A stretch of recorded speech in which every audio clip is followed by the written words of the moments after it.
ফায়ুহফিরু লাহু ফিল আরদ, ওই জীবন্ত মানুষের মাথার উপরে করাত রাখা হতো। ওই করাত দেয়া জীবন্ত মানুষরে চিরে দ্বিখণ্ডিত করে ফেলে দেওয়া হতো। লা ইয়াসুদ্দুহু যালিকা আন দীনি, এত কষ্ট এত নির্যাতন দেওয়ার পরেও সে যুগের দ্বীনের একজন দায়ীকে তারা এক চুলও দিন থেকে সরাতে পারে নাই। আধারে ভয় পেও না, আলোয় আছে আড়ালে, অন্ধকার পালিয়ে যাবে তুমি উঠে দাঁড়ালে। কথা বলেন ঠিক কিনা? তাম বিশ্বে মুসলমানদেরকে গ্রাস করার জন্য, মুসলমানদের ইমানকে ধ্বংস করার জন্য বাতিল শক্তি নামক অন্ধকার ঘিরে ধরেছে। মুসলমান ভয় পেলে চলবে না। আল্লাহর নামক কোরআন নামক নূরকে আলোকে বুকে ধারণ করে একবার দাঁড়িয়ে যাও, বাতিল শক্তি পালাতে বাধ্য হবেই হবেই হবে। কারণ আল্লাহ পাক ইব্রাহিমকে দিয়ে না, তৎকালীন মন্ত্রী দিয়ে না, রাষ্ট্রপতি দিয়ে না, বাঘ দিয়ে না, সিংহ দিয়ে না, এরকম নরপিশাচকে সাইজ করার জন্য আল্লাহ পাক একটা ন্যাংরা নামক মূসা চালান দিয়ে দিল। মূসা আলাইহিস সালামকে ফেরাউন বাধা দিল, এক আল্লাহর গোলামি করা যাবে না, মূসার রাজনীতি, মূসার আইন বাস্তবায়ন করতে দেওয়া যাবে না। বিনিময়ে আল্লাহ পাক কি শাস্তি দিলেন? নীল নদের সেই পানি খাওয়ায়া ফেরাউনকে পটকা মাছের মতো পেটটা ফোলাইয়া চিত হয়ে আবু জেহেল নবীজির বিপক্ষে অবস্থান করলো, বাধা প্রদান করলো। আল্লাহ পাক কি বললেন বদরের প্রান্তরে? বড় বড় সাহাবী দিয়ে না, ছোট্ট মুআযার মাওয়াতকে দিয়া, ছোট্ট নাবালক শিশুকে দিয়া আবু জেহেল আঘাতপ্রাপ্ত হয়ে বদরের প্রান্তরে কাত হয়ে চিত হয়ে পড়ে থাকলেন। কথা বলেন ঠিক কিনা? কাজেই ইসলামের বিরোধিতা করেছে যারা, ময়দানে টিকে থাকতে পারে নাই, তার কাছে ক্ষমা চা, তোর জান বেঁচে যাবে। কথা কন, জান বেঁচে যাবে। কিন্তু যারা আল্লাহকে বন্ধু হিসেবে মানে, এরা ডাইরেক্ট বলে বিচারপতিকে, আমি আমার জীবদ্দশায় 3টা রাষ্ট্রপতিকে মরতে দেখেছি। রাষ্ট্রপতি শেখ মুজিবুর রহমান চলে গেছে, জিয়াউর রহমান মারা গেছে, গেছে কি যায় নাই? জয় বলেন। জিয়াউর রহমান চলে গেছে, প্রেসিডেন্ট শেখ মুজিবুর রহমান বিদায় হয়ে চলে গেছে। কত রাষ্ট্রপতি চলে গেল, যে রাষ্ট্রপতি তার নিজের জীবন নিজে বাঁচাইতে পারে না, ওই রাষ্ট্রপতি কখনো আমার জীবন বাঁচানোর অধিকার রাখে না। কথা বলেন ঠিক কিনা? এজন্য ক্ষমতার দাপটে ইসলামের নাঙ্গল থামায় দিতে চায় যারা, আল্লাহর ভাষায় ডিজিটাল রামছাগল হলো তারা। কথা কন না? ক্ষমতার দাপটে আলেম ওলামাকে ফাঁসির কাস্টে ঝোলায় যারা, 1 নম্বরের রামছাগল তারা। ক্ষমতার দাপটে তাফসীর মাহফিলে 44 ধারা জারি করে যারা, আল্লাহর ভাষায় রামছাগল তারা। ক্ষমতার দাপটে আল্লামা মামুনুল হককে জেলখানায় বন্দী করে যারা, রামছাগল তারা। ক্ষমতার দাপটে আল্লামা সাঈদীকে 13 বছর কারাগারে রেখে হিংসাচন পুশ করে হত্যা করে যারা, 1 নম্বরের কুলাঙ্গার তারা। এইগুলি দেয়া ইসলামকে ঠেকানো যাবে না। রাসূলের চাচার মতো, চাচা আপনি খালি একবার বলেন লা ইলাহা ইল্লাল্লাহ, আমি আপনাকে জান্নাতে নিয়ে যাব। চাচা বলেছিল সারা বছর এদিকেই থাকলাম, মরার সময় দল চেঞ্জ করে লাভ কি? কথা বলেন। শুধু এই কথা বলার কারণে রাসূলের চাচার জাহান্নামের সর্বনিম্ন শাস্তি, যার নাম হলো আগুনের জুতা। কথা কন না? আমার তো মনে হয় এই পিনাকি ভট্টাচার্যেরও এরকম নিম্ন শাস্তি হবে। কি আল্লাহ অত দুধ নিবে না, নিম্ন শাস্তি জাহান্নামের আগুনের কি জুতা। খুলে জবান খুলে পড়ে না, আউযু বিল্লাহি মিনাশ শাইতানির রাজিম,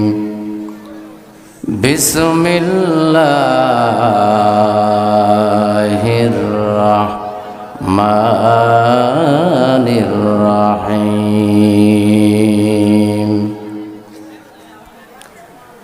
وَإِذْ يَمْكُرُ الذين كفروا ليثبتوك أو يقتلوك أو يخرجوك ويمكرون ويمكر الله والله خير الماكرين إلى آخر الآيات.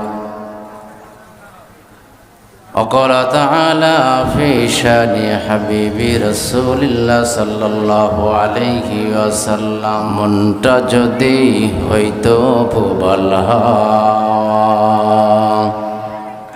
হইতো যদি শুভর কবুতর মেঘের ডানায় পাঠিয়ে দিতাম মেঘের ডানায় ভাসিয়ে দিতাম মদিনারি পথে যেথায় আমার প্রিয় নবী ঘুমায় নিরন্তর যেথায় আমার প্রিয় রাসূল ঘুমায় নিরন্তর। যে মানুষ মানুষের বেদনায় কোন মারহাবা কেঁদেছিলেন আজীবন মদিনায়, সেই মাটি সেই মানুষ যদি হয় এত সুন্দর না জানি তাহলে তুমি কত সুন্দর না জানি তাহলে তুমি কত সুন্দর। সামনে অবস্থানরত পিতৃ সমতুল্য মুরব্বিয়ানে আজম এদেশের হেরা খচিত রত্ন রাজি অরুণ পথের তরুণ দল বিপ্লবী চেতনা উজ্জীবিত এবং উদ্ভাসিত জাতির কর্ণধর আগামী দিনের ভবিষ্যৎ বাংলার ছেলে দামাল ছেলে সুপ্রিয় যুবক ভাইয়েরা অতি আদরের কচিকাচা বাচ্চারা যাদের ত্যাগ কৃতিজ্ঞা স্যাক্রিফাইসের বিনিময় নির্ভর করছে আগামী স্বপ্নের সোনালী ডিজিটাল বাংলাদেশ জবানি করে অন্তরালে অবস্থানরতা আজকের মাহফিলের অন্যতম মহিলা শ্রোতা অনন্য গুণে গুণান্বিতা বাংলার জাকেরা শাকেরা শাহেরা পল্লীবালা মা এবং বোনেরা সকলের প্রতি আমার আন্তরিক সালাম। আসসালামু আলাইকুম ওয়া রাহমাতুল্লাহ। যে আল্লাহ পাক আসমানের নিচে জমিনের উপরে খোলা ময়দানে জান্নাতি বাগানে বসার সুযোগ দিয়েছেন, এই জন্য আল্লাহ পাকের দরবারে দাসত্বের মনোভাব ব্যক্ত করে মাথা বনত চিত্তে ভক্তি ভরে মুক্তির আশায় তার শিখানো উক্তি অনুযায়ী যুক্তির সাথে এই মুহূর্তে চুক্তি করতে গিয়ে সমস্যার উচ্চ আওয়াজে কালেমাত শুকরিয়া আদায় করি পড়ছি আলহামদুলিল্লাহ। অসংখ্য দরুদ এবং সালাম নবী মুকাররম হুজুর আকরাম যার নাম মুহাম্মদ রাসূলুল্লাহ সাল্লাল্লাহু আলাইহি ওয়াসাল্লাম, যিনি নির্যাতিত নিপীড়িত শোষিত বঞ্চিত অবহেলিত পদদলিত মাজলুম জনতার চরম এবং পরম বন্ধু, যার আগমনের ফলশ্রুতিতে জাহিলিয়াতের সমাজে দুইটা ডায়লগ ছিল, mind is right, blood for blood, রক্তের বদলে রক্ত, হত্যার বদলে হত্যা। এই বিবেশিকাময় জাতিকে কোরআন দিয়ে উসওয়াতুন হাসানা দিয়ে যিনি ভাঙ্গা স্টোপের ওপরে প্রতিষ্ঠিত করেছেন ইসলামিক স্টেট ইসলামিক সমাজ, আমরা সেই রাসূলের শানে দ্রুত সালাম পড়তে গিয়া কিফরতনতা বকিলতার ঊর্ধ্বে উদারতার মন মানসিকতা নিয়ে দ্রুত সালাম পড়ে নিচ্ছি। সকলেই পড়ি সাল্লাল্লাহু আলাইহি ওয়াসাল্লাম। আমরা শুনতে এসেছি কোরআন। ইসলামের প্রথম কথাই হলো আল আকরবু, নিকটতম। প্রধান বক্তার দোয়া, আর আমি ভাঙ্গা গলা মাওলানা আব্দুল মোমেন জিহাদির দোয়া, দেয়ার ফার ডিফারেন্স। আমি যখন দোয়া করব এই দোয়াটা হবে আমার চাচার জন্যে, আমি যখন দোয়া করব দোয়াটা হবে আমার দাদার পক্ষে, যখন আমি দোয়া করব হয়তো এই ময়দানে বসে আছে আমার মামা, অতএব রক্তের সম্পর্ক যাদের সাথে হবে তাদের দোয়া আগে আল্লাহর দরবারে কবুল হবে। কথা বলেন ঠিক কিনা? তাহলে শুনতে এসেছি কোরআন। কি শুনতে এসেছি? কোরআন। কোরআন আল্লাহর বাণী। কার বাণী? আল্লাহর বাণী। আয়াতে কারিমা তেলাওয়াত করেছি আজকে আমি, যে আয়াতে কারিমার প্রথমে সারমর্ম হলো একটু খেয়াল করবেন, হালকা তাফসির হবে। যে আয়াতে কারিমার সারমর্ম হলো, আল্লাহকে কেউ যদি বন্ধুরূপে গ্রহণ করে, আল্লাহকে ভালোবাসে, তাহলে আল্লাহ রাব্বুল আলামিন এদের সামনে ব্যারিকেড দেওয়ার জন্য কিছু বাধা ছেড়ে দেয়। এই বাধার ভিতরে এক নম্বরে থাকবে জেল জরিমানা, হত্যার ভয়, দেশ থেকে তাড়িয়ে দেওয়ার ভয়। 2 নম্বর হলো এ সকল ভয়কে জয় করে যারা বাধা অতিক্রম করে সামনের দিকে যাবে, আল্লাহ পাক সমস্ত বাধা নামক অন্ধকারকে পরিষ্কার করে আলোর রাস্তা দেখায় দিবে। জোরে বলেন সুবহানাল্লাহ। কথা কার? যুগে যুগে যারা আল্লাহকে বন্ধুরূপে গ্রহণ করে সামনের দিকে অগ্রসর হয়েছে, অর্থাৎ ইসলামের বিরোধিতা যারা করেছে, তাদের ভিতরে সর্বপ্রথম হলো রাষ্ট্রীয় শক্তি। কথা বলেন, সর্বপ্রথম কি? রাষ্ট্রীয় শক্তি।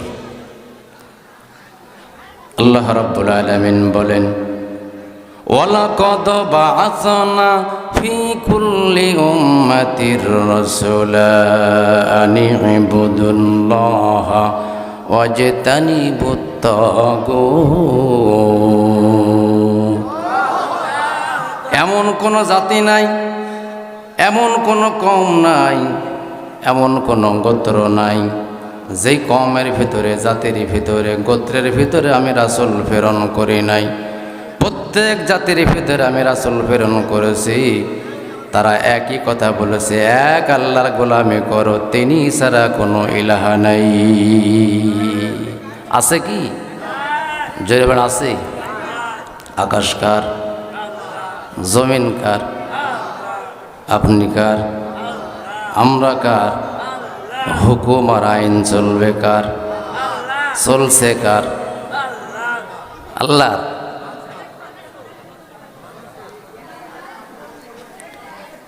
একটু কান খাড়া করেন। মুসা আলাইহিস সালাম যখন লা ইলাহা ইল্লাল্লাহ মুসা কালিমুল্লাহ এই দাওয়াত সামনে অগ্রসর হন, তখন তৎকালীন রাষ্ট্রীয় শক্তি বাধা প্রদান করে। তার নাম হলো মিস্টার ফিরাউন। কথা বলেন। ইব্রাহিম আলাইহিস সালাম যখন কালেমার দাওয়াত দেওয়ার জন্য সামনে অগ্রসর হন, ওই সময় ইসলামের বিরোধিতা করেছিল, বাধা প্রদান করেছিল মিস্টার নমরুদ। কথা বলেন। আল্লাহর নবী মুহাম্মদ রাসূলুল্লাহ সাল্লাল্লাহু আলাইহি ওয়াসাল্লাম যখন বলেন লা ইলাহা ইল্লাল্লাহ মুহাম্মাদুর রাসূলুল্লাহ, এই কথা বলার সঙ্গে সঙ্গে ইসলামের বিরোধিতা করেছিল, মুহাম্মদকে বাধা প্রদান করেছিল। তার নাম হলো আবু জাহেল নামক রাষ্ট্রীয় শক্তি। কথা বলেন। কিন্তু কিতাব সাক্ষ্য দেয়, যখন এই রাষ্ট্রীয় শক্তিগুলি নবী পয়গম্বরদেরকে ইসলামের বিপক্ষে বাধা প্রদান করে, রাষ্ট্রীয় শক্তি তাদেরকে ধরত, ফায়ুহফিরু লাহু ফিল আরদ, এরপরে ওই জীবন্ত মানুষকে মাজা পর্যন্ত মাটির মধ্যে গেড়ে ফেলে দেওয়া হতো। ফায়ুহফিরু লাহু ফিল আরদ, ওই জীবন্ত মানুষের মাথার উপরে করাত রাখা হতো। ওই করাত দেয়া জীবন্ত মানুষরে চিরে দ্বিখণ্ডিত করে ফেলে দেওয়া হতো। লায়াসুদ্দুহু যালিকা আন দীনি, এত কষ্ট, এত নির্যাতন দেওয়ার পরেও সে যুগের দ্বীনের একজন দায়ীকে তারা এক চুলও দিন থেকে সরাতে পারে নাই। কথা বলেন ঠিক কিনা? আধারে ভয় পেও না, আধারে ভয় পেও না, আলোয় আছে আড়ালে। আধারে ভয় পেও না, আধারে ভয় পেও না, আলোয় আছে দাঁড়ালে। অন্ধকার পালিয়ে যাবে তুমি উঠে দাঁড়ালে। কথা বলেন ঠিক কিনা? তাম বিশ্বে মুসলমানদেরকে গ্রাস করার জন্য, মুসলমানদের ঈমানকে ধ্বংস করার জন্য বাতিল শক্তি নামক অন্ধকার ঘিরে ধরেছে। মুসলমান ভয় পেলে চলবে না। আল্লাহর নামক কোরআন নামক নূরকে, আলোকে বুকে ধারণ করে একবার দাঁড়িয়ে যাও, বাতিল শক্তি পালাতে বাধ্য হবেই হবে। ভয় পেলে চলবে না। এখন খেয়াল করেন,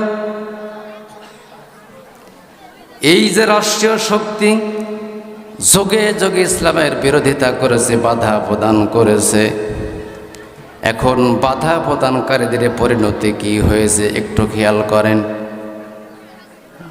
নমরুদ কর্মসূচি দিল, ইব্রাহিমের আল্লাহর আইন বাস্তবায়ন আমার সাম্রাজ্যে করতে দেওয়া যাবে না। এই বাধা প্রদান করার কারণে আল্লাহ পাক ইব্রাহিমকে দিয়ে না, তৎকালীন মন্ত্রী দিয়ে না, রাষ্ট্রপতি দিয়ে না, বাঘ দিয়ে না, সিংহ দিয়ে না, এরকম নরপিশাচকে সাইজ করার জন্য আল্লাহ পাক একটা ন্যাংরা নামক মশা চালান দিয়ে দিল। কথা বলে ঠিক কিনা? আল্লাহ বোঝায় দিল, ইসলামের বিরোধিতা করে যুগে যুগে যারা, এদেরকে শায়েস্তা করার জন্যে ন্যাংরা নামক ছোট্ট মশা দিয়া ঘাইল করা যাবে। কথা বলেন ঠিক কিনা? মুসা আলাইহিস সালামকে ফেরাউন বাধা দিল,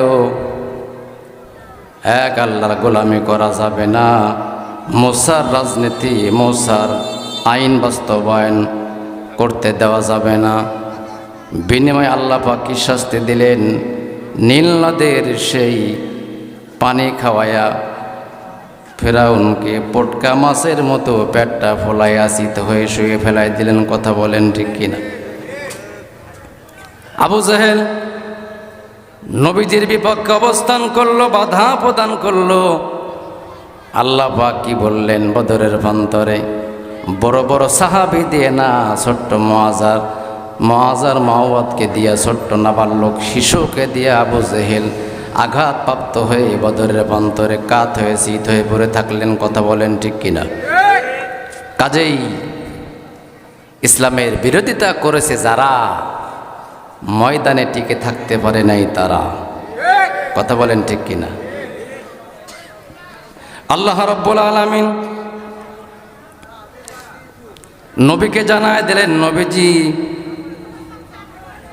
আপনি কালেমার দাওয়াত সামনে দেওয়ার জন্য অগ্রসর হয়ে যান। যত বাধা আসবে সমস্ত বাধাকে আমি আল্লাহ পাক নিজে জিম্মাদার হয়ে প্রোটেকশন দিয়ে আপনার মিশনকে আমি আল্লাহ পাক সামনে আগায় নেব। কোন সুবহানাল্লাহ।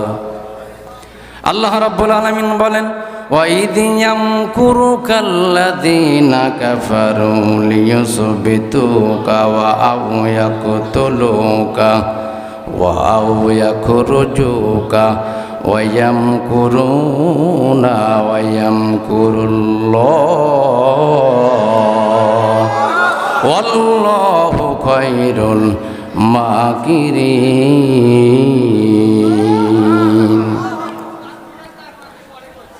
খেয়াল করেন, আমার নবী যখন কোরআন টানে তেলাওয়াত করেন, আবু জাহেল চিন্তা করল এইভাবে যদি আব্দুল্লাহর বেটা মুহাম্মদ রে কোরআন থেকে তেলাওয়াত করতে দেওয়া হয়, আর জাতির সামনে যদি এই সুযোগটা দেওয়া হয়, যেই কোরআন তেলাওয়াত শোনে সেই মুহাম্মদের পাগল হয়, যেই কোরআন তেলাওয়াত শোনে সেই মুহাম্মদের পাগল হয়। এইভাবে যদি চলতে থাকে, এক সময় দেখব আমি আবু জেহেল আছি, আমার সাঙ্গ পাঙ্গ নাই, আমার রাজত্ব নামক চেয়ারও নাই। কথা বলেন ঠিক কিনা? কর্মসূচি দিল, যে আয়াতে কারিমা তেলাওয়াত করেছি, এই আয়াতে কারিমা আবু জেহেল কর্মসূচি দিল, আন্তর্জাতিক আদালত ট্রাইব্যুনাল দাঁড় করালো। এই আন্তর্জাতিক আদালত ট্রাইব্যুনালে নতুন বিচারপতি নিয়োগ দেওয়া হলো। সুন্দরভাবে মামলাটা সাজানো হলো। নতুন বিচারপতিকে বলা হচ্ছে এমন একটা আসামির বিচার আপনার কাঠগড়ায় হবে, সে আসামি কিন্তু সাধারণ কোনো আসামি না। ওই আসামিকে আমি আবু জেহেল আমার সাঙ্গ পাঙ্গ দিয়ে আমি ঘায়েল করতে পারি নাই। যেমন তেমন আসামি না, ওই আসামির কাছে যেই আসে সেই পড়ে লা ইলাহা ইল্লাল্লাহু মুহাম্মাদুর রাসূলুল্লাহ সাল্লাল্লাহু আলাইহি ওয়াসাল্লাম।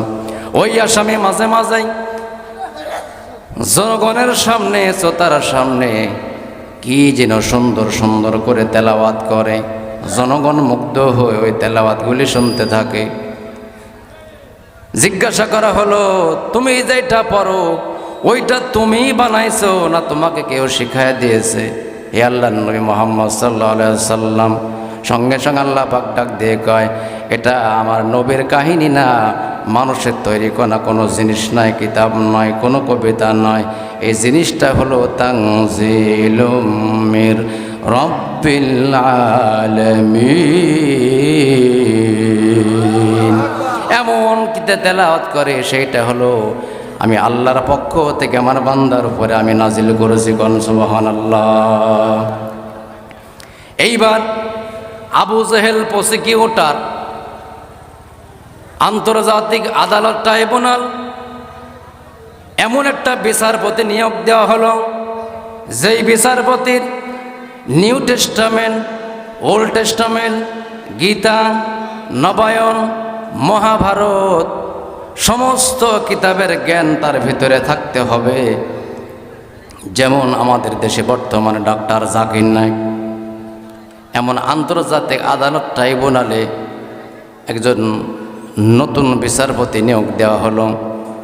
এই বিচারপতির নাম হলো হাবিব বিন মালিক। জোরে কর নাম কি? আরো জোরে বলেন নাম কি? হাবিব বিন মালিক। আদালত ট্রাইব্যুনালে নতুন বিচারপতি হাবিব বিন মালিক আবু জেহেলকে জিজ্ঞাসা করলো, তুমি তো প্রসিকিউটর, তুমি তো মামলা দায়ের করেছো, এই আসামি সম্পর্কে একটু আমার কাছে তুমি বর্ণনা দাও।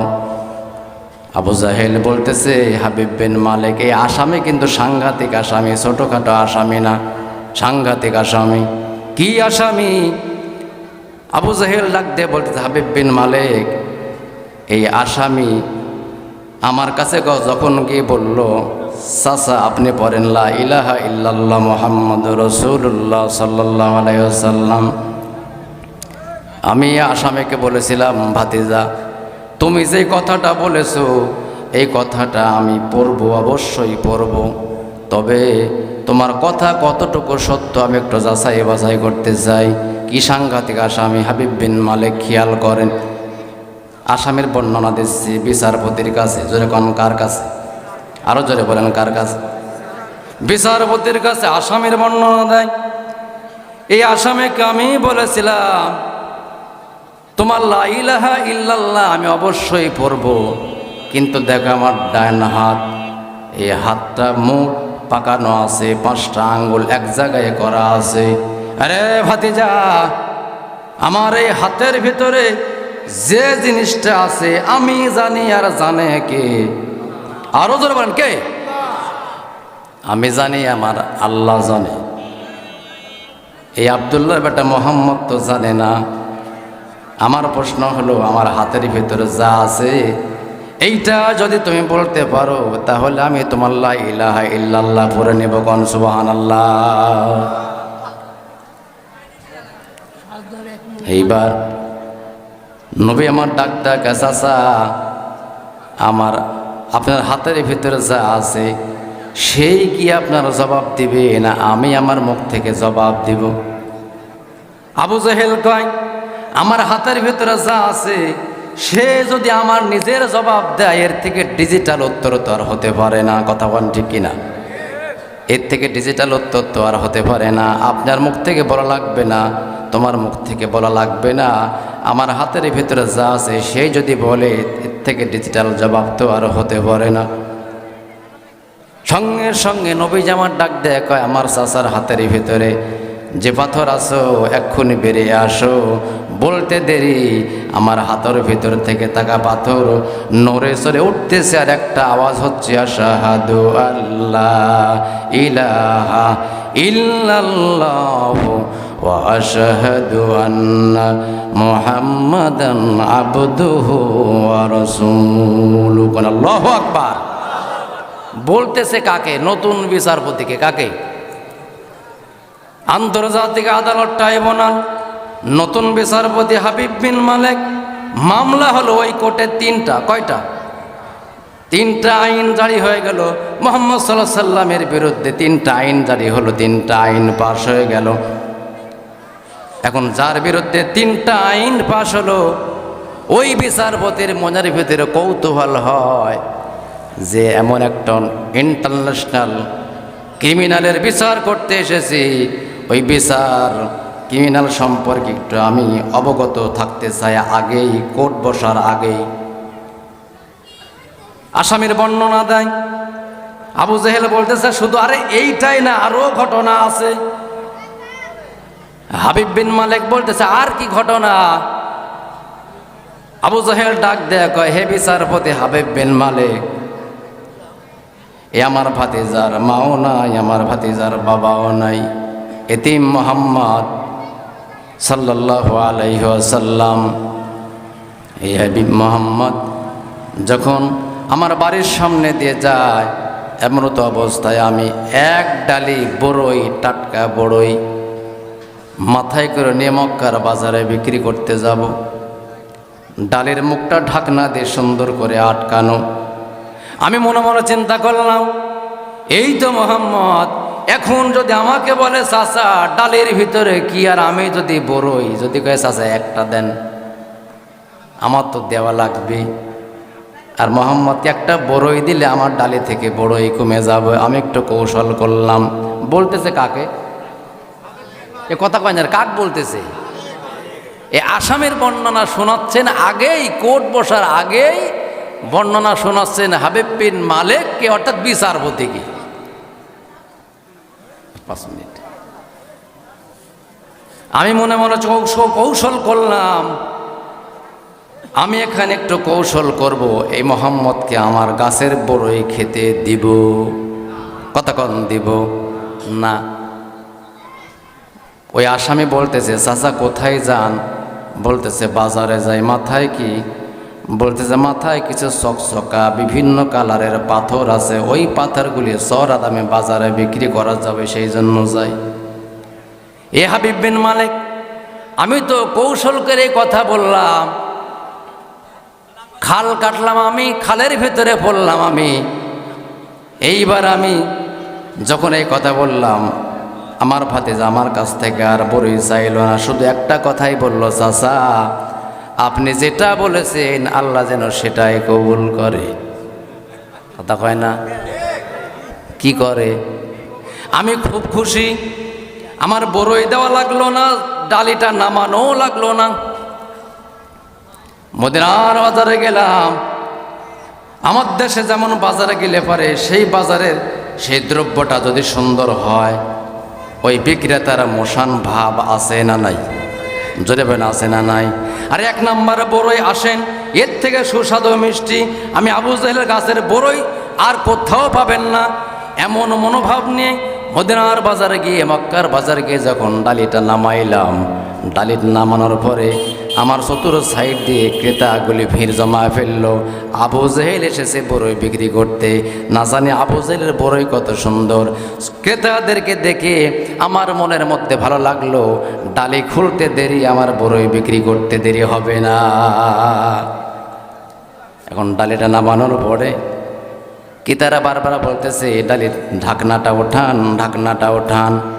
মনের আনন্দ নিয়ে, আরে হাবিব বিন মালেক, আমি যখন ডালির ঢাকনাটা উঠাইলাম, আমি ডালের দিকে তাকায় দেখলাম আমার ডালি ভর্তি বড়ই, একটা বড়ই নাই, সব পাথর হয়ে গেছে। ওয়ামাকারু ওয়ামাকারাল্লাহু আল্লাহু খায়রুল মাকিরিন। তোমার মক্কর যেখানে শেষ, আল্লাহর মক্কর সেখানে শুরু। কথা কোন ঠিক কিনা? শুধু তাই নয়, এমন এক আসামি, এই আসামি যার সঙ্গে গিয়ে কি যেন একটা কাগজটা টান করে সুন্দর করে করে তেলাওয়াত করে, ওই তেলাওয়াত করার সঙ্গে সঙ্গে যার কানে যায় সে তার ভক্ত হয়, সে তার ভক্ত হয়, সে তার ভক্ত হয়। আমি চিন্তা করলাম এই আসামিকে শেষ করে দেওয়ার জন্য একটা ব্যবস্থা আছে। আমার কয়েদখানায় কারাগারের ভিতরে এক জায়গায় একটা টাইগার অর্থাৎ বাঘকে রাখা আছে। এই আসামিটাকে যদি ওই কারাগারের ভিতরে বাঘের সঙ্গে দেয়া যায়, বাঘটাকে খেয়ে শেষ করে ফেলবে, একে নষ্ট করে দেবে, মেরে ফেলবে, হত্যা করবে। এই হাবিব বিন মালিক, এই আসামে যখন আমি আমার কারাগারে সংরক্ষিত বাঘের কাছে দিলাম, ওই বাঘ যেন মাথাটা নত করে আসামির কাছে গিয়ে পড়তেছি, আশহাদু আল্লাহ ইলাহা ইল্লাল্লাহু ওয়াহদাহু লা শারীকা লাহু ওয়া আশহাদু আন্না মুহাম্মাদান আবদুহু ওয়া রাসূলুহু সাল্লাল্লাহু আলাইহি ওয়াসাল্লাম। আমি ক্ষান্ত হয়ে গেলাম, ফিরে আসলাম। কোনো কায়দায় তো পাকড়াও করা যায় না। এই আসামিকে আমি দারোয়ান দ্বারা বৈঠকে বসে আইন পাশ করেছিলাম, লিয়াকতুলুকা ওয়া ইয়াখরুজুকা ওয়া ইয়ামকুরুনা ওয়া ইয়ামকুরুল্লাহ আল্লাহু খায়রুল মাকিরিন। আরো জোরে বলেন আল্লাহু আকবার, আরো জোরে বলেন আল্লাহু আকবার। কি খেয়াল করেন কত সুন্দর করে কেসটা সাজাইলো। এই আসামিকে আন্তর্জাতিক আদালত ট্রাইব্যুনালে পাকড়াও করার জন্যে, হত্যা করার জন্যে তিনটা আইন পাশ করলো। এক নাম্বার আইন হলো একে জেলখানায় বন্দি করা লাগবে, যাতে করে এর ভক্ত কেউ না হয়, এর কাছে কে আত্মসমর্পণ করে আমি আবু জেল গদি কেড়ে নেওয়ার চেষ্টা না করে। একই কায়দায় চিন্তা করতেছে এই কোরআনের পাখিটাকে আর ময়দানে কথা বলতে দেওয়া যাবে না। কোরআনের পাখিটাকে ময়দানে কথা বলতে দিলে পরে মানুষ কাতারে কাতারে লা ইলাহা ইল্লাল্লাহ পরে কালেমা পরে মুসলমান হয়, বলতে দেওয়া যাবে না। কায়দা করে এই কোরআনের পাখিটারে কারাগারে বন্দি করা হবে। কারাগারে বন্দি করলে পরে আর ময়দানে কথা বলতে পারবে না। কথা বলতে না পারলে পরে আমার চেয়ার টিকে থাকবে, কালেমা থেকে মানুষ দূরে থাকবে। যেমন নবীকে কারাগারে বন্দি করার পরে পাক দিয়ে খাওয়ানোর চেয়ে পরিকল্পনা করার পরেও আল্লাহ পাক বলেন ইয়াখরুজুকা ওয়া ইয়াকতুলুকা ওয়া ইয়ামকুরুনা ওয়া ইয়ামকুরুল্লাহ। আরো জোরে বলেন আল্লাহু আকবার। কারাগারের ভিতরে নবীর সামনে বাঘ আত্মসমর্পণ করলো। কোরআনের পাখি আল্লামাকে কারাগারে বন্দি করলে পরে সব শেষ হয়ে যাবে, খেয়াল করতেছেন না? যে আসামির জীবন যাবৎ কারাদণ্ড হয়েছে, যে আসামি খুনের আসামি, যে আসামি স্মাগলিংয়ের আসামি, যে আসামি ডাকাতের আসামি, একই কারাগারে রাখার কারণে ওই নোংরা আসামিগুলা, অপরাধীগুলা আল্লামা সাইদির স্পর্শে এসে ওরা কোরআনের রেসায়েস নিয়ে কারাগারের ভিতরে আল্লাহর ওলি হয়ে গেল। কি কায়দা মিলায় নেবেন? আল্লাহ রাব্বুল আলামিন বলেন আল্লাহু ওয়ালিয়ুল্লাযীনা আমানু ইখরিজুহুম মিনাজ যুলুমাতি ইলান নূর। যারা আমি আল্লাহকে বন্ধু হিসাবে মানে, আমি আল্লাহকে ভালোবাসে, আউলিয়া হিসাবে মানে, ইখরিজুহুম মিনাজ যুলুমাতি ইলান নূর। এখানে জুলমাত মানে অন্ধকার, এই অন্ধকার মানে দিনের শেষে রাত, সেই অন্ধকার না। এই অন্ধকার মানে হলো হামলা, এই অন্ধকার মানে হলো মামলা, এই অন্ধকার মানে হলো জেল, এই অন্ধকার মানে হলো জরিমানা, এই অন্ধকার মানে হলো বিপদ। এ সকল বিপদ সামনে আসবে। আল্লাহ পাক বলতেছেন, যখন আমাকে বন্ধু হিসেবে মানবে, সমস্ত অন্ধকারকে পিছনে ঠেলে দিয়ে আমি আল্লাহ পাক আলোর রাস্তা দেখায়া দিব। এই জন্যই তো আল্লাহকে যারা এক মানে, এই সকল বান্দাগুলি আল্লাহকে অভিভাবক হিসেবে যারা মানে, পৃথিবীর কারো কাছে মাথা নত করে, জোরে বলেন, মাথা নত করে না। এজন্য এদেরকে ফাঁসির কাস্টে ঝোলানোর আগে কানে কানে গিয়ে বলে, একবার রাষ্ট্রপতির কাছে ক্ষমা চা, তোর জান বেঁচে যাবে। কথা কন, জান বেঁচে যাবে। কিন্তু যারা আল্লাহকে বন্ধু হিসেবে মানে, এরা ডাইরেক্ট বলে বিচারপতিকে, আমি আমার জীবদ্দশায় 3টা রাষ্ট্রপতিকে মরতে দেখেছি। কয়টা রাষ্ট্রপতি? 3টা রাষ্ট্রপতিকে। রাষ্ট্রপতি শেখ মুজিবুর রহমান চলে গেছে, জিয়াউর রহমান মারা গেছে, গেছে কি যায় নাই? যে বলেন, জিয়াউর রহমান চলে গেছে, প্রেসিডেন্ট শেখ মুজিবুর রহমান বিদায় হয়ে চলে গেছে। কত রাষ্ট্রপতি চলে গেল, যে রাষ্ট্রপতি তার নিজের জীবন নিজে বাঁচাইতে পারে না, ওই রাষ্ট্রপতি কখনো আমার জীবন বাঁচানোর অধিকার রাখে না। কথা বলেন ঠিক কিনা?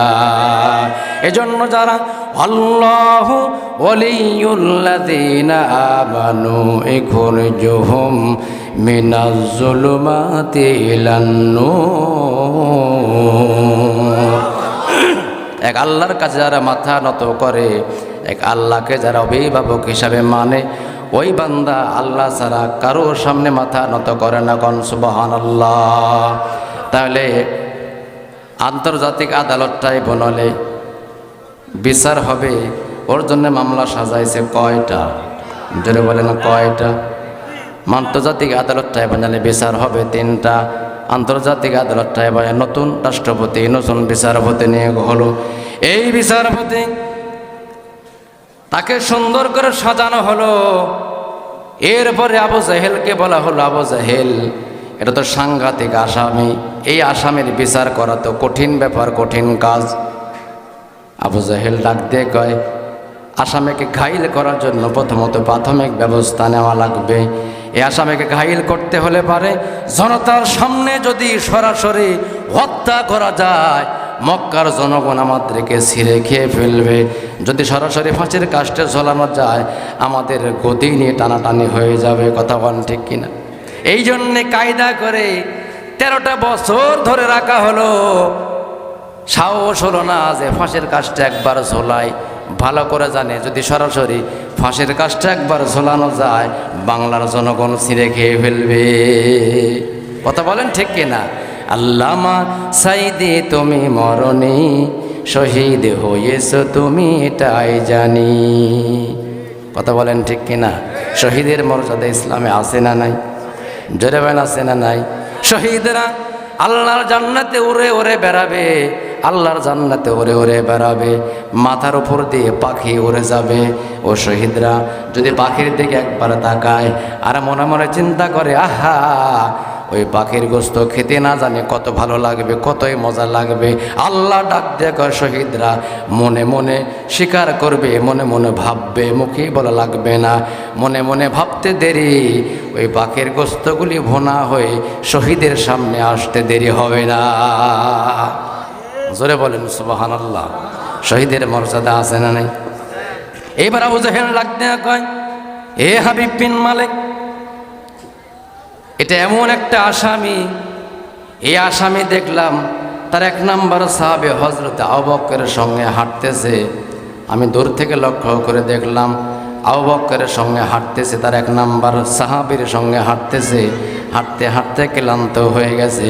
ক্লান্ত হওয়ার পরে দেখলাম এক জায়গায় বসলো। বসার পরে আবু বকরকে ডাক দেখ, আবু বকর ভাই, প্রচণ্ড ক্ষুধা লেগেছে, আমি একটু খাবার খেতে চাই।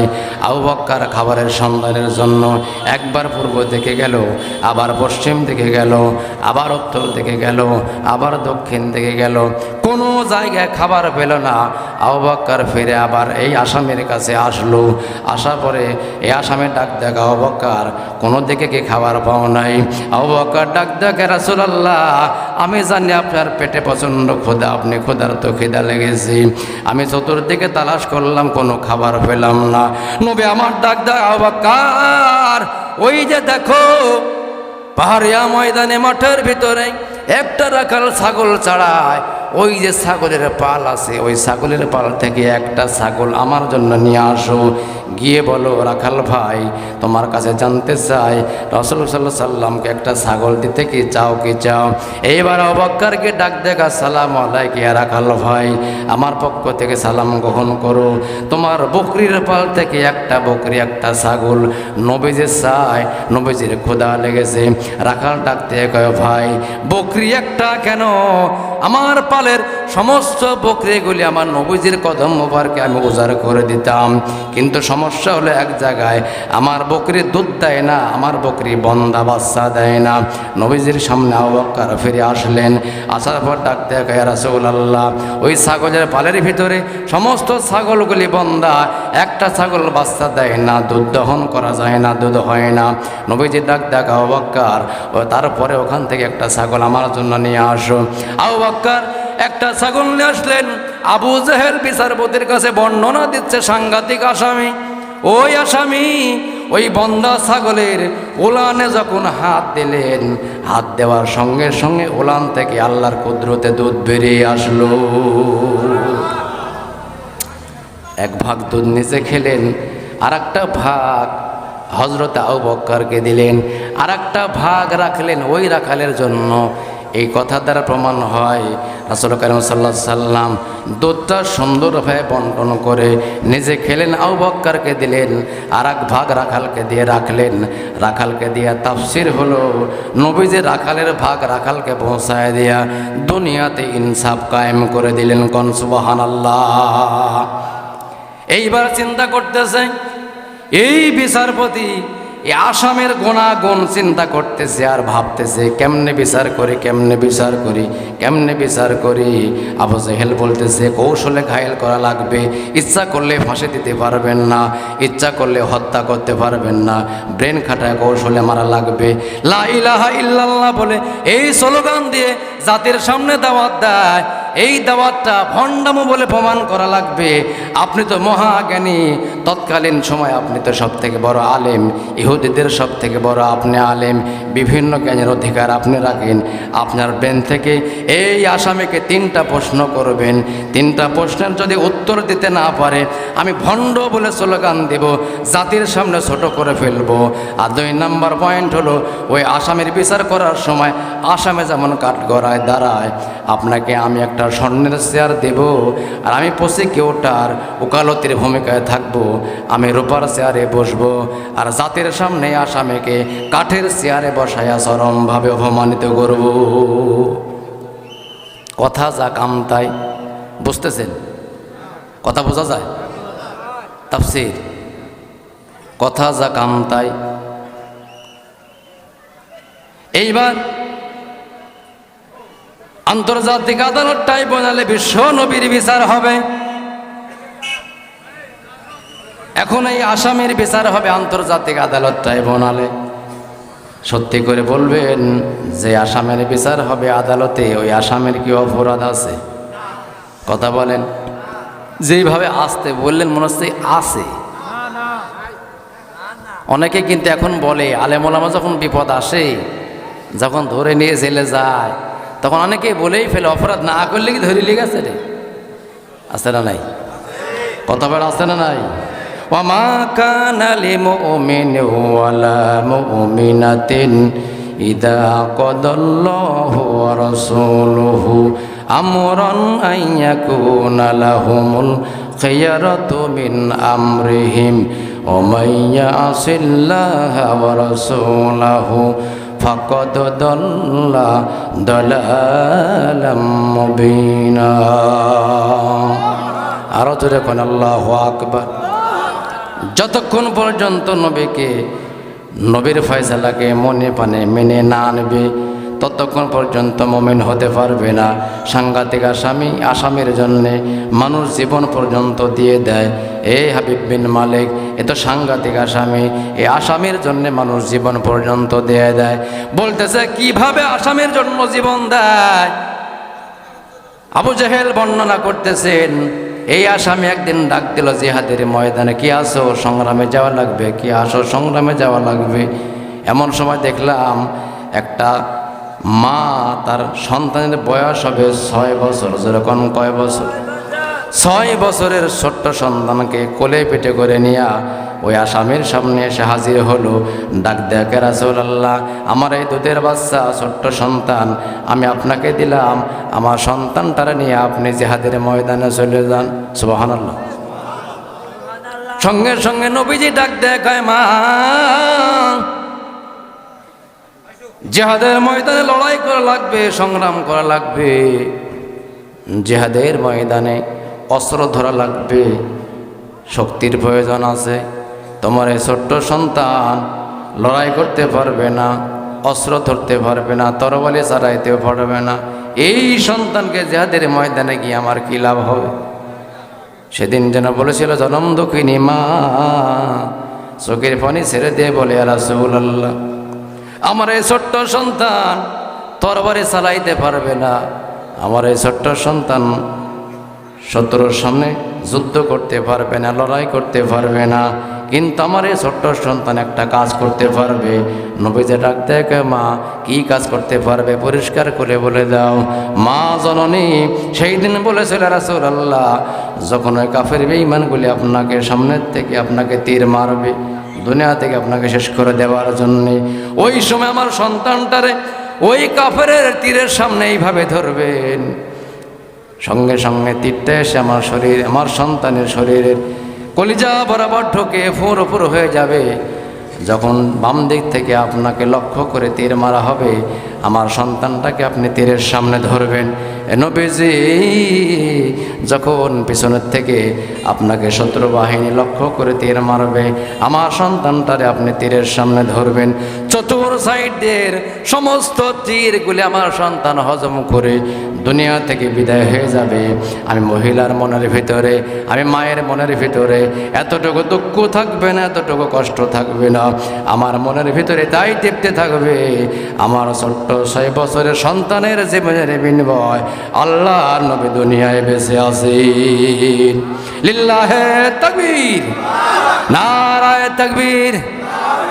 এটা হলো ভালোবাসা। জোরে বলেন এটা কি? জোরে বলেন এটা কি?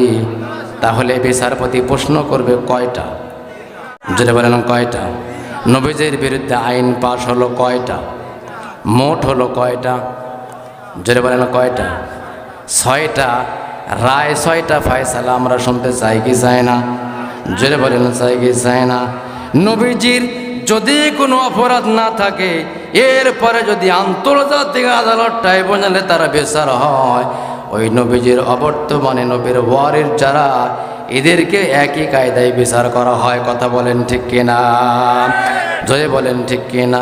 সাহাদ বিন আবি ওয়াক্কাস কোরআনের দাওয়াত দিয়ে আফ্রিকার ভূখণ্ডে কালেমার পতাকা উড্ডীন করার জন্য রওনা দিলেন। যখন সামনে বিশাল নদী পড়ে গেল, তখন ডাক দিয়ে কয়, সেনাপতি এইখানে কি থেমে যাবে ইসলামের বাতি? সেনাপতি ডাক দিয়ে কয়, সেনাপতি আমরা মুসলিম জাতি, আমাদের থামাইতে পারবে না কোনো গতি, কোনো বাধা থামাইতে পারবে না আমাদের গতি, আমরা মুসলিম জাতি। আপনি রওনা শুরু করে দেন, আমাদের আছে পাকা ঈমান, আমাদের পৃষ্ঠপোষকতায় নিষ্পেষিত হয়ে যাবে ওদের 740 গোলা বারুদ, মিসাইল আর কামান। ওরা তো সামান্য কাফের বেঈমান। রওনা করলেন শুরু, আল্লাহকে মেনে গুরু, লিল্লাহে তাকবীর, আল্লাহু আকবার আওয়াজ দিয়ে ঝাঁপিয়ে পড়লেন নদীর কিনারে। সমুদ্রের মাছগুলা অস্ত্রের মুখে মুখ লাগাইয়া পার করে দিলেও পারে। একটি পানির পেয়ালা রইল পরে, তাৎক্ষণিক মাছ একটা সমুদ্রে দিল তরি। খবর চলে গেল আফ্রিকায়। প্রেসিডেন্ট পড়ে গেল বেকায়দায়। প্রেসিডেন্ট ডাক দিয়ে কয়, আমার দেশের মানুষ তোমরা হয়েও না বেহুশ, ওই যে দেখো পাশে আফ্রিকার জঙ্গল, ওই জঙ্গল মুসলমানদের হতে দিবে না মঙ্গল, থামায় দেবে ওদের ইসলাম নামক নাঙ্গল। আল্লাহ ডাক দিয়ে কয়, উলাইকা কাল আনআম। ক্ষমতার দাপটে ইসলামের নাঙ্গল থামায় দিতে চায় যারা, আল্লাহর ভাষায় ডিজিটাল রাম ছাগল হলো তারা। কথা কন না? ক্ষমতার দাপটে আলেম ওলামাকে ফাঁসির কাস্টে ঝোলায় যারা, এক নম্বরে রাম ছাগল তারা। ক্ষমতার দাপটে তাফসীর মাহফিলে ৪৪ ধারা জারি করে যারা, আল্লাহর ভাষায় রাম ছাগল তারা। ক্ষমতার দাপটে আল্লামা মামুনুল হককে জেলখানায় বন্দি করে যারা, রাম ছাগল তারা। ক্ষমতার দাপটে আল্লামা সাঈদীকে 13 বছর কারাগারে রেখে হিংসাচন পুশ করে হত্যা করে যারা, এক নম্বরের কুলাঙ্গার তারা। এইগুলি দেয়া ইসলামকে ঠেকানো যাবে না। আল্লাহ পাক বলেন, ইউরিদুনা লিইউতফিউ নূরাল্লাহি বিআফওয়াহিহিম ওয়াল্লাহু মুতিম্মু নূরিহি ওয়ালাউ কারিহাল কাফিরুন। ওরা ফুৎকার দেবে, ওরা হামলা করবে, ওরা মামলা করবে, ওরা জেল দেবে, ওরা জরিমানা করবে, সব কিছু করবে শুধু ইসলামটাকে নষ্ট করার জন্য, নিভিয়ে দেওয়ার জন্য। কিন্তু মনে রাখবে, ইসলাম নামক আলো, কোরআন নামক আলো জ্বালিয়ে দিয়েছেন যিনি, তিনি কে? আরও জোরে বলবেন, তিনি কে? এজন্য কোরআন নামক আলো জ্বালিয়ে দিয়েছেন যিনি, আল্লাহ সুইচ রেখেছেন তার হাতে, তিনি কে? জোরে বলেন, তিনি কে? এজন্য ফুৎকার দিবি আলোটা নিভাবার জন্যে, সুইচ পর্যন্ত যাওয়ার ক্ষমতা রাখে। জোরে বলেন, রাখে। তাহলে ওই আসামির বিচার হবে কয়টা? জোরে বলেন, কয়টা? প্রশ্ন হবে কয়টা? 3টা। তাহলে সাংঘাতিক আসামি। আসামির বর্ণনা শুনতেছেন আর বিচারপতি স্তব্ধ হয়ে যাচ্ছেন, কোন আসামির বিচার করতে আসলাম, তা আবার হায়ার করে, হায়ারে। কথা কন। কত সুন্দর মামলা সাজালো, দিশা বালিকে হত্যা করেছে, তুই শোকরঞ্জন বালি কোর্টে গিয়ে বলবি?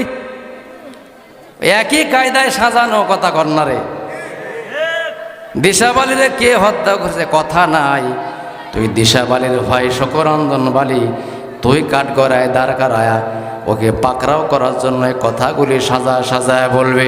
দিশা বালি বলে, আমি হিন্দু হলে কি হবে, আমার তো একটু হলো মূল্যবোধ আছে। কথা কন ঠিক কিনা? ওই দিশা বালির মূল্যবোধ আর বর্তমানে পিনাকি ভট্টাচার্যর মূল্যবোধ। কথা কন।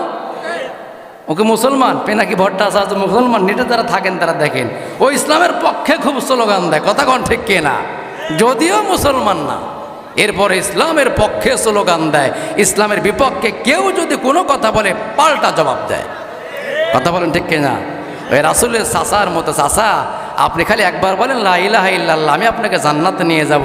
চাচা বলেছিল, সারা বছর এদিকেই থাকলাম, মরার সময় দল চেঞ্জ করে লাভ কি? কথা বলেন।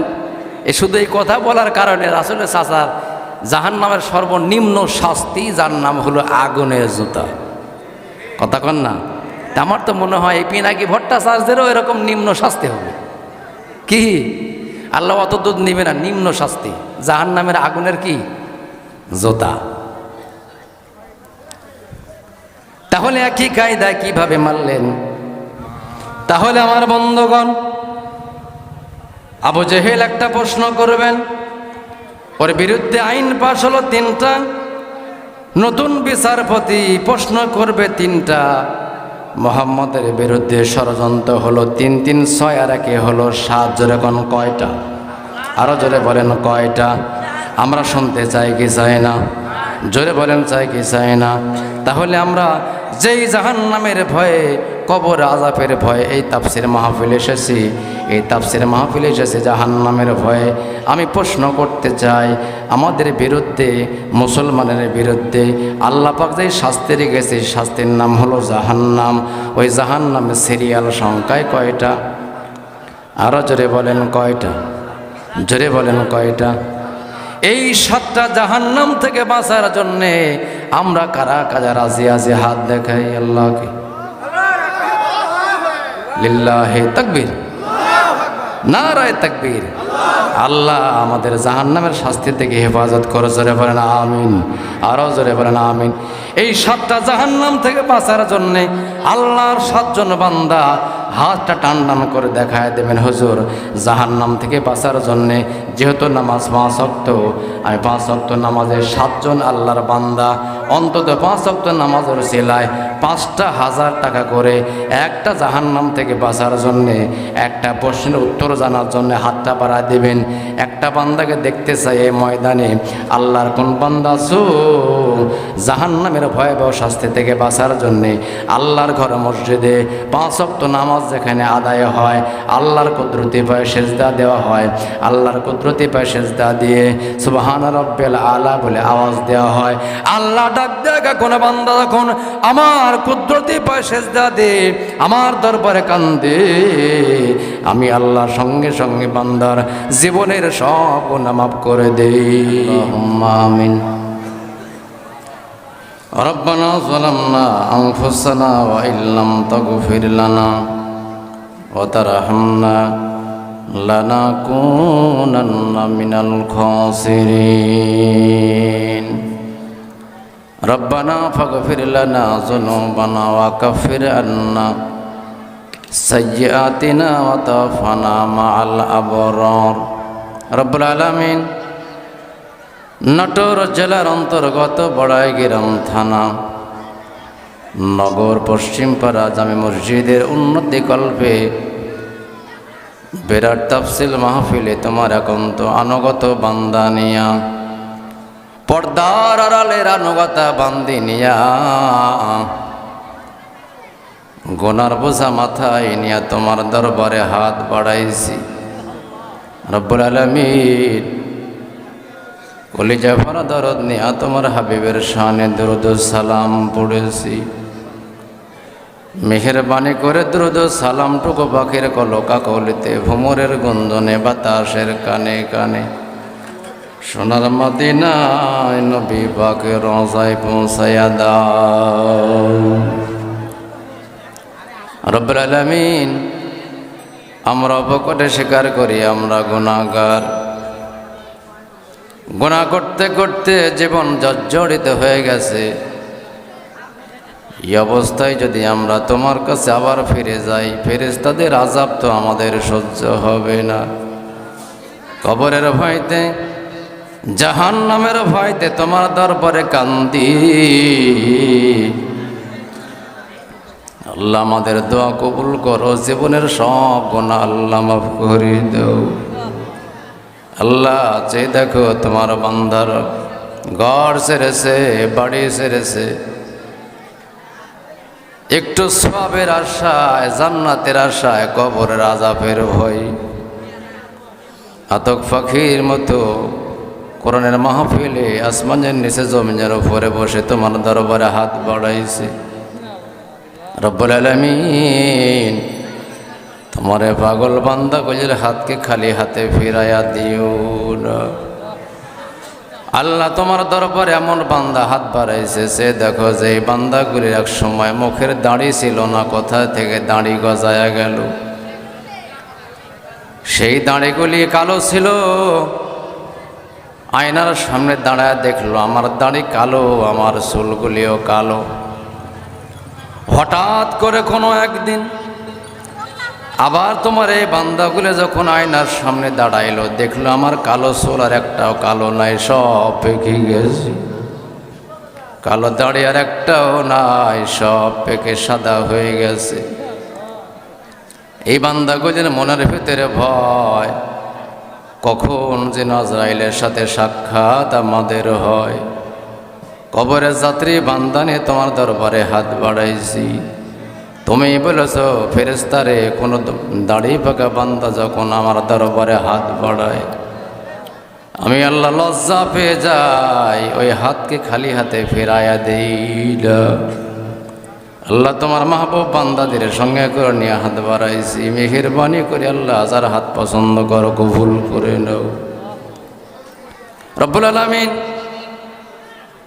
এই ময়দানে এমন বান্দা আছে যারা জনম দুঃখিনী মা নাই, আবার এমন বান্দা আছে যারা জনম দুঃখী বাবা নেই, আবার এমন বান্দা আছে রে যার মাও নাই বাবু নেই।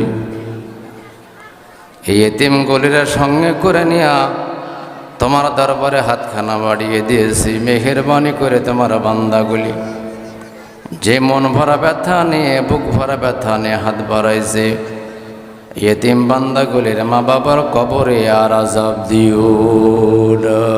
মাও কান্দে বাপু কান্দে, কবরে শুইয়া দরদের বেটা দেখলি নাই আসিয়া। আল্লাহ আমাদের মা বাবা যারা বেঁচে আছে হায়াত দারাজ করে দাও রব্বুল আলামিন। এই মাহফিল পরিচালনা করতে গিয়া যারা আঞ্জাম দিল, শ্রম দিল, টাকা দিল, পয়সা দিল, বুদ্ধি দিল, অত্র মাহফিলে এসে যারা আমরা সহযোগিতা করলাম দিনের জন্য, আল্লাহ তোমার এই বান্দা গুজরে কবুল করে নাও। কখনো যেন সময় হয় এই দুনিয়া সারিতে রঙিল পোশাক খুলে ফেলে সাদা পোশাক পরিতি, সেই কঠিন মুসিবতের দিন আমাদের মুখে মধুর কালেমা জারি করে দিও। লা ইলাহা ইল্লাল্লাহু মুহাম্মাদুর রাসূলুল্লাহ সাল্লাল্লাহু আলাইহি ওয়াসাল্লাম।